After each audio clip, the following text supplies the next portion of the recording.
ವೀಣೆ ಶೇಷಣ್ಣನವರು ಮೈಸೂರು ಮಹಾರಾಜರ ಆಸ್ಥಾನಿಕ ವೈಣಿಕರಾಗಿದ್ದಾಗ ಅದೇ ಸಮಯಕ್ಕೆ ವಾಸುದೇವಾಚಾರ್ಯರು ಆಸ್ಥಾನದ ಸಂಗೀತ ವಿದ್ವಾಂಸರಾಗಿದ್ದರು. ಇಬ್ಬರೂ ಅದ್ಭುತ ಕಲಾವಿದರು, ಮಹಾನ್ ಕಲಾವಿದರು. ಇಬ್ಬರು 2 ಹಿಮಾಲಯ ಪರ್ವತ ಇದ್ದೆ. ಆದರೆ ಅವರಿಬ್ಬರ ನಡುವೆ ವೃತ್ತಿ ದ್ವೇಷ ಬಂದು ಸೇರಿಕೊಳ್ತಾ ಇತ್ತು. ಒಬ್ಬರನ್ನ ಕಂಡ್ರೆ ಇನ್ನೊಬ್ರಿಗೆ ಆಗ್ತಿರ್ಲಿಲ್ಲ ಅಂತೆ. ಇದರೊಂದಿಗೆ ಚಾಡಿಕೋರರು ಇರ್ತಾರಲ್ಲ, ಅವ್ರ ನಡು ತೊಂದರೆ ಇಲ್ಲ, ಈ ನಡುವಿನವ್ರ ಕಿರಿಕಿರಿ ಬಹಳ. ಚಾಡಿಕೋರರು ಒಂದಕ್ಕೆ 4 ಸೇರಿಸಿ ಇವ್ರು ಅವ್ರಿಗೆ ಹೇಳೋದು, ಅವ್ರದ್ದು ಇವ್ರಿಗೆ ಹೇಳೋದು. ಹೀಗಾಗಿ ಇಬ್ಬರು ಒಂದಾಗಲಾರ್ದಂಗೆ ನೋಡ್ಕೊಳ್ತಾ ಇದ್ರು. ಆಗ ಹಿರಿಯರು ಹಿತೈಷಿಗಳು ನಡುವಿನ ಭಿನ್ನಾಭಿಪ್ರಾಯ ಕಡಿಮೆ ಮಾಡೋದಕ್ಕೆ ಪ್ರಯತ್ನ ಮಾಡಿದರೂ ಕೂಡ ಆಗಲಿಲ್ಲ. ಒಬ್ಬರನ್ನೊಬ್ಬರು ನೋಡ್ತಿರ್ಲಿಲ್ಲ, ಮಾತಾಡ್ತಿರ್ಲಿಲ್ಲ. ಒಂದು ಬಾರಿ ವಿಷಯ ದೀರ್ಘಕ್ಕೆ ಹೋಗಿ ಇಬ್ಬರು ಸುಮಾರು 6 ತಿಂಗಳು ಮಾತಾಡೋದನ್ನೇ ಬಿಟ್ಬಿಟ್ಟು. ಕೆಲವು ಕಲಾಭಿಮಾನಿಗಳಂದರು, ಇಬ್ಬರು ಮಹಾನ್ ಕಲಾವಿದರು, ಇಬ್ಬರನ್ನು ಒಂದು ಕಡೆ ತರಬೇಕು ಅಂತ ವಿಚಾರ ಮಾಡಿ ಇಬ್ಬರಿಗೂ ಗೊತ್ತಿಲ್ಲದ ಹಾಗೆ ಮೈಸೂರಿನ ಕಾಡಯ್ಯನ ಛತ್ರದಲ್ಲಿ ಒಂದೇ ವೇದಿಕೆ ಮೇಲೆ ಕಚೇರಿ ವ್ಯವಸ್ಥೆ ಮಾಡಿದರು. ವಾಸುದೇವಾಚಾರ್ಯರು ಬಂದರು ತಮ್ಮ ಶಿಷ್ಯರ ಜೊತೆಗೆ. ಛತ್ರಕ್ಕೆ ಬರೋದ್ರೊಳಗೆ ಶೇಷಣ್ಣವರು ಅಲ್ಲಿ ಬಂದು ಕೂತಿದ್ದಾರೆ. ಇಬ್ಬರು ಕಣ್ಣು ಕೆಂಪಾದು, ಧ್ವನಿ ಏರಿದು. ವ್ಯವಸ್ಥಾಪಕರನ್ನು ತರಾಟೆ ತಗೊಂಡು, ಏನ್ರಿ ಅವ್ರು ಬರ್ತಾರೆ ಅಂತ ಗೊತ್ತು ಹೇಳ್ತಿದ್ದೀರ ನನಗೆ, ಅವ್ರು ಬರ್ತಾರೆ ಅಂತ ಹೇಳಿದ್ರೆ ನಾನು ಬರ್ತಿರ್ಲಿಲ್ಲ ಅಂತ ಇಬ್ಬರು ಜಗಳಾಡಿದ್ರು. ಆಗ ಪಾಪ ಸಂಯೋಜಕರಿದ್ದಾರಲ್ಲ, ಅವ್ರು ಹೇಳಿದರು, ಸ್ವಾಮಿ ಇವರು ಅಸಾಮಾನ್ಯ ಕಲಾವಿದರು, ತಮ್ಮಂಥವ್ರು ಹೀಗೆ ಜಗಳಾಡ್ಬೋದೇ? ಇಲ್ಲಿ ವ್ಯಕ್ತಿಗತವಾದಂಥ ಭಿನ್ನಾಭಿಪ್ರಾಯ ಬೇಡ. ದಯವಿಟ್ಟು ನೀವು ಸಾಧನೆ ಮಾಡಿದಂಥ ಸಂಗೀತದ ಧಾರೆಯನ್ನು ಒಳಪಡಿಸಿ, ಇಬ್ಬರದು ಪ್ರಚಂಡ ಶಕ್ತಿ, ಅದನ್ನು ಒಂದೇ ವೇದಿಕೆ ಮೇಲೆ ಕೇಳುವಂಥ ಭಾಗ್ಯ ನಮಗೆ ಕೊಡ್ರಿ ಅಂತ ಕೇಳಿಕೊಂಡ್ರು.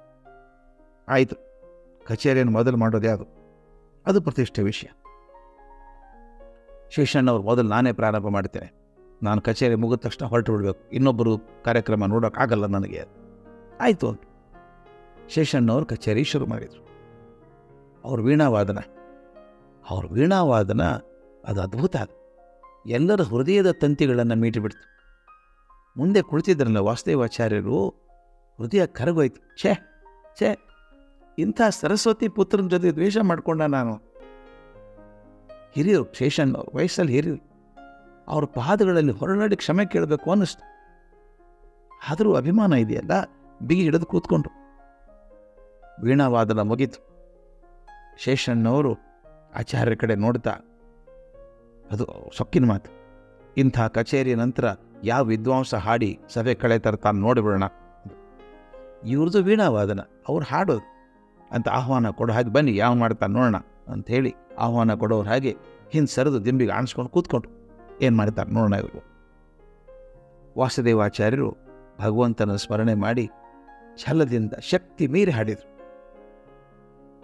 1-ಅರ್ಧ ಗಂಟೆ ಹಾಡಿರ್ಬೇಕಪ್ಪ. ಶೇಷಣ್ಣ ಕುಳಿತಿದ್ರಲ್ಲ, ದಿಂಬಿಗೆ ಆಣಿಸ್ಕೊಂಡು ದಿಂಬು ಬಿಟ್ಟು ಮುಂದೆ ಬಂದರು. ಅವ್ರ ಕಣ್ಣ ತೀವಾಗಿತ್ತು.